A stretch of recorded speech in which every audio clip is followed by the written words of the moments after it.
Malin Kundang.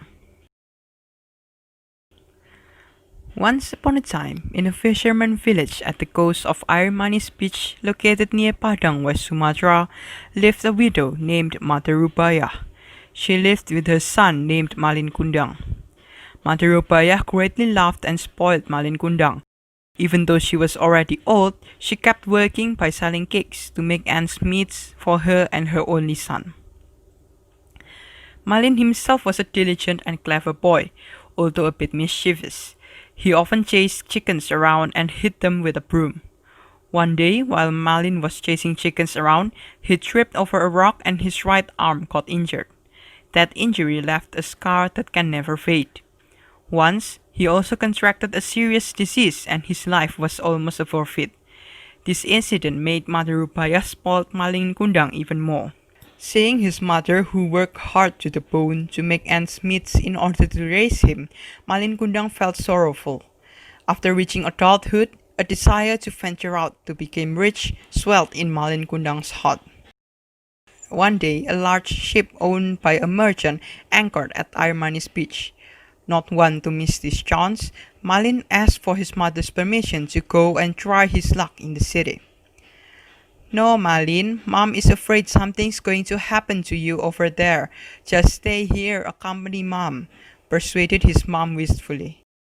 "Don't you remember how your father never came back after traveling out?"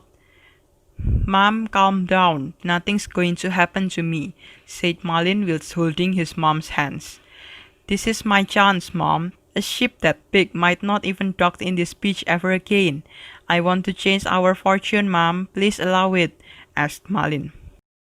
"All right, Mom allows it.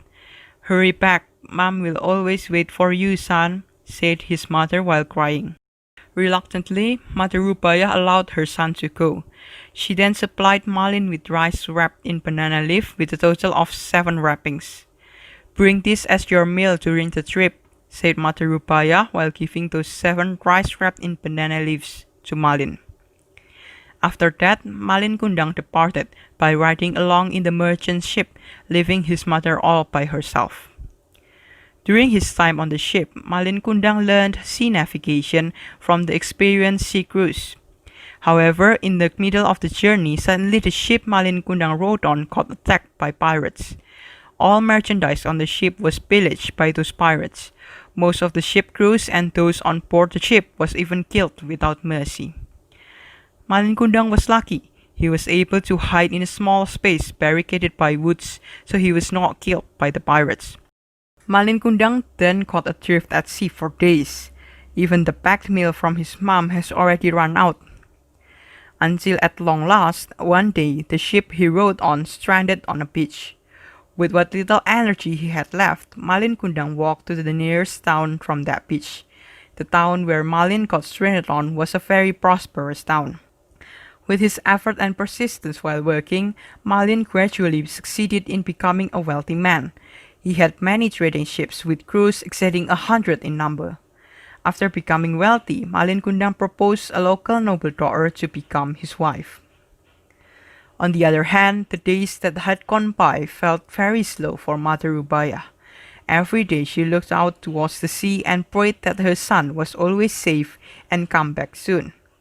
Every time a ship docked, she always looked for news regarding her son. However, none of the ship's crews nor captains could answer her questions. There was never any messages or items from a person named Malin Kundang. Years gone by without any words, and Mother Rupaya became older and older. She started to have difficulties when walking, and her back had humped.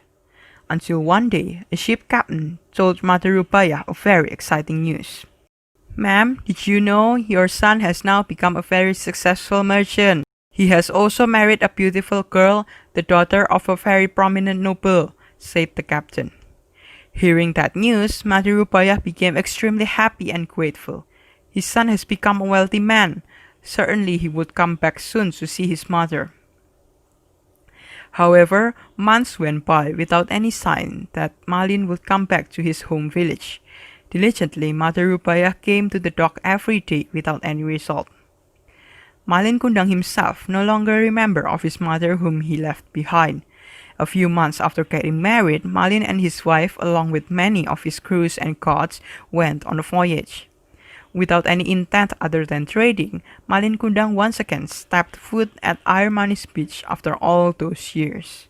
Mother Rupaya, who was looking out towards the sea, also saw the very majestic and beautiful ship sailing to the beach. The villagers also started to gather, thinking that the ship belonged to a king or a prince. However, Mother Rupaya's eyes were glued to the figures of two people standing on the deck of that ship. She was sure that they were her son Malin Kundang and his wife. She then limped towards the dock. After coming close enough, she observed the couple who stood there. Their clothes glittered under the sun, their faces bright and decorated with happy smiles because they were welcomed by a lot of people. Walking even closer, Mother Rupaya could see a scar on the man's right arm. Mother Rupaya became even more convinced that the one she came closer to was Malin Kundang. Mother Rupaya immediately approached Malin Kundang and hugged him tight. "Malin Kundang, my son, you're really my son, right?" asked her while holding her tears of joy. "Why did you go for so long without sending any news?" Seeing the old woman in ragged clothes hug him, Malin was surprised and became angry, even though he knew that this old woman was his mother, because he was embarrassed if ever this fact was known by his wife and also his crews. Before Malin could speak, his beautiful wife spat while saying, "This ugly woman is your mother? Why did you lie to me? Didn't you say that your mother was a noble with the same peerage as me?" Hearing his wife's harsh words, Malin Kundang immediately pushed his mother until she stumbled towards the sand. "Crazy women, I am not your son," said Malin cruelly. Mother Rupaya, who fell down on her back, could not believe her son's behavior. "Malin, Malin, my son, I am your mother's son. Why do you become like this, son?" "Hey, crazy women, my mother is not like you, impoverished and dirty," snapped Malin whilst kicking his mother. Being treated like that by her son, Malin Kundang's mother felt very upset and also angry. She never thought her son would become an ungrateful child. Because of her mounting rage, Mother Rupaya cursed her son while crying. "Oh God, if he is not my son, I will forgive his earlier deed. However, if it is true that he is my son named Malin Kundang, I beg for your justice. I condemn him to become a rock."